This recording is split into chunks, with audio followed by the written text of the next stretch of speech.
হবে না, পুরা 2 আঙ্গুলের ফারাক। আর যেই জিপিএ পাইছো মিয়া, পাস না ফেল বোঝা মুশকিল। আপনি কইলেও হইতো না। শ্বশুর বাড়ির আবদার। তাহলে রতনের কি হইলো? চাচা, এক কথার কতবার কমু আপনারে? আরে রতনের চাকরি তো রেডি, খালি টেকাটা দিলেই কাজ কমপ্লিট। চাচা টেনশন নিয়েন না, চাকরি না হলে তো টাকা ফেরত, মানি ব্যাক গ্যারান্টি। বদরুলের এক জবান। আরে করো কি, তোমরা জানো না সেনাবাহিনীতে অর্থের বিনিময়ে ভর্তির কোনো সুযোগ নাই?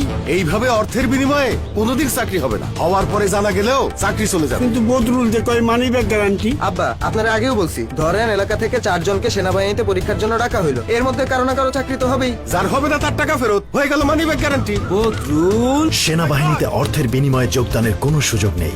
দালাল কিংবা প্রতারক হতে সতর্ক থাকুন। কেউ আর্থিক লেনদেন সহ কোনো প্রকার প্রতারণা করার চেষ্টা করলে তাকে নিকটস্থ আইন প্রয়োগকারী সংস্থার নিকট সোপর্দ করুন। বাংলাদেশ সেনাবাহিনী।